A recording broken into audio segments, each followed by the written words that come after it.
Pour le père Dominique, prêtre d'une église de Basildon à l'est de Londres, venir prêter main forte aux migrants de Calais était comme une évidence. Et pour ses premiers pas, il est accompagné par Maya, figure de l'aide humanitaire locale. Nous avons récolté des dons pendant 3 semaines et nous apportons des chaussures, 130 paires de baskets, des sacs de couchage, des couvertures et aussi des blousons, car l'hiver approche. Environ 3000 migrants sont installés à Calais. Leur rêve, rallier l'Angleterre. Dans la jungle, le camp installé non loin du port, d'autres jeunes Britanniques distribuent des centaines de paires de chaussures, aidés par des bénévoles étrangers. Je veux vraiment faire preuve de solidarité et d'humanité envers toutes ces personnes qui cherchent désespérément un endroit sûr où vivre, quelque part. Un peu plus loin, 2 étudiants anglais qui ne veulent pas être filmés ont installé leur caravane. Ils aident les migrants dans leurs démarches administratives.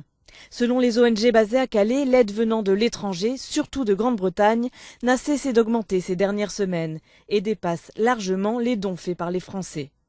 Alors la mobilisation, contrairement à ce qu'on pense, a commencé avant l'apparition de la photo du petit Elan.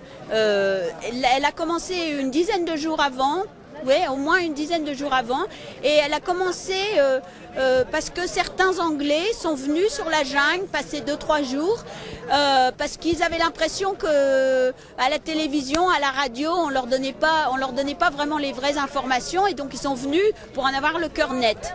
Tous les jours, de nouveaux dons arrivent dans le camp.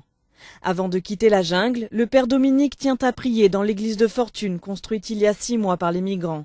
Ici, on a surtout besoin de fioul pour alimenter les générateurs, avant de peut-être un jour rejoindre l'Angleterre.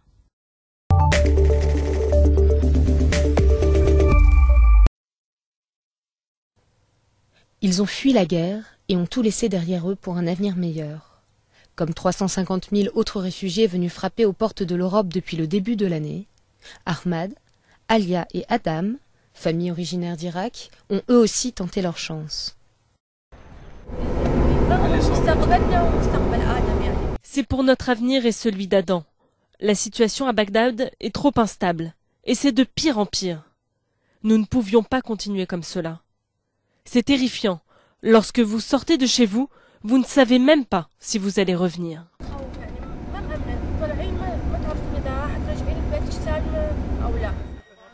Ahmad était propriétaire d'un magasin de vêtements à Bagdad. Alia, fille d'universitaire. Ils se rencontrent en Syrie, puis retournent en Irak lorsque la situation empire. 10 jours après leur fiançailles, une explosion se produit dans le restaurant où ils dînaient. C'en est trop. Ils décident de partir. Après avoir tenté en vain d'obtenir l'asile aux États-Unis l'année dernière, ils prennent la route des Balkans.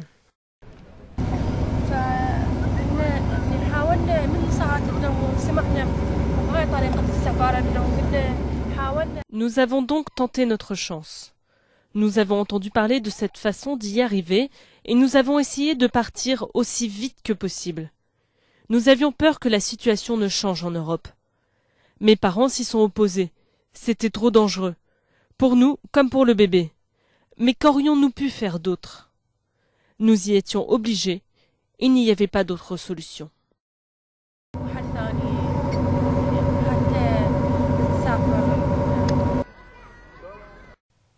Sur ce chemin semé d'embûches, chaque étape de passé est un soulagement, mais chaque étape suivante apporte son lot de difficultés. Fatigue, stress, peur, doute. À chaque décision capitale, le jeune couple doit combiner entre la sécurité du bébé et l'envie d'en finir au plus vite.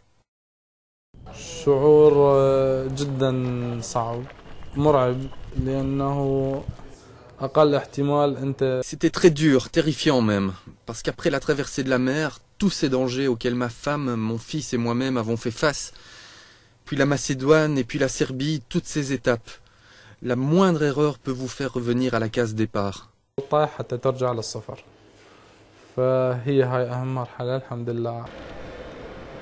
L'odyssée d'Ahmad, Alia et Adam prend fin à Munich, au lieu de Cologne, où ils prévoyaient de rejoindre la sœur d'Ahmad.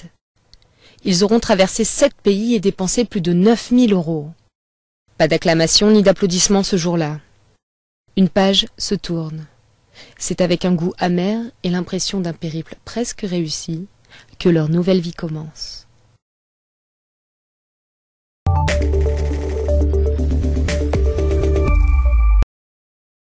Les semaines passent et l'attentat de Bangkok reste un mystère. Rapidement après l'explosion, des experts se tournent vers les Ouïghours. Cette minorité musulmane de Chine se dit opprimée par Pékin et fuit sa région du Xinjiang. En juillet dernier, un mois avant l'attentat, la Thaïlande avait déporté plus d'une centaine de Ouïghours vers la Chine. Il est très probable que les explosions aient été programmées peu de temps après cette expulsion, quand les autorités thaïlandaises ont envoyé des dizaines de Ouïghours en Chine. 2 hommes sont maintenant en détention. L'un porte un passeport chinois l'identifiant comme originaire de la province du Xinjiang. Le second interpellé dans un appartement avec du matériel pour fabriquer des explosifs a un faux passeport turc, une autre destination de la diaspora ouïghour. Samedi, la police a diffusé une photo d'un nouveau suspect, le décrivant d'abord comme ouïghour, avant de se rétracter et le qualifier de simplement chinois. Je pense que la Chine attend des autorités thaïlandaises qu'elles lui donnent un rapport complet avant de pointer du doigt les soi-disant terroristes ouïghours dans le Xinjiang ou les Ouïghours radicaux du Moyen-Orient et dans d'autres régions du monde.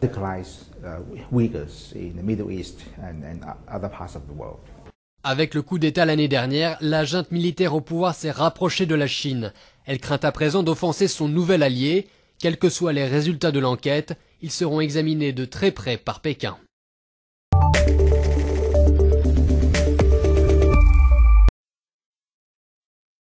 Des milliers de fidèles réunis par un seul homme, Tahir Ul-Kadri. Depuis 30 ans, ce chef politico-religieux organise une retraite spirituelle à la fin du Ramadan. Ici, ses partisans prient, mangent, dorment et étudient ensemble pendant 10 jours.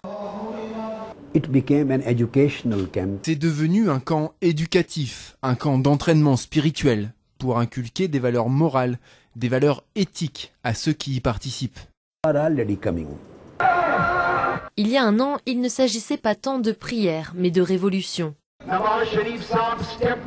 Mi-août 2014, des milliers de fidèles de Kadri et de l'opposant Imran Khan défilent à Islamabad pour réclamer le départ du Premier ministre Nawaz Sharif. Rumeur de coup d'État, le pays vacille, mais après des semaines de sit-in, les manifestants lèvent le camp. Tout comme Kadri, qui retourne chez lui au Canada. Malgré ses défaites, ses partisans lui restent fidèles. Il a dit qu'il ne ferait pas marche arrière tant que nous n'aurions pas réussi la révolution. Et nous n'avons pas fait marche arrière. La révolution aura lieu si Dieu le veut. Aujourd'hui, c'est moi qui lutte. Après moi, ce seront mes enfants. On ne voit pas d'autre issue. Dites-moi qui dans cette société peut nous montrer une autre voie. L'islam modéré de Kadri séduit à la fois les classes moyennes et populaires. Mais ses détracteurs ne voient en lui qu'un démagogue. La question de son avenir politique reste en suspens.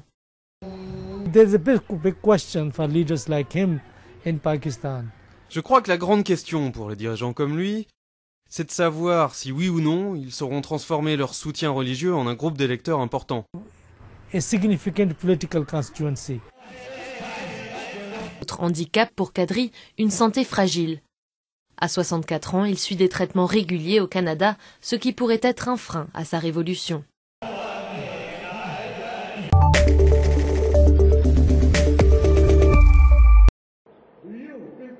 C'est une occasion sans précédent pour le principal parti d'opposition de Singapour.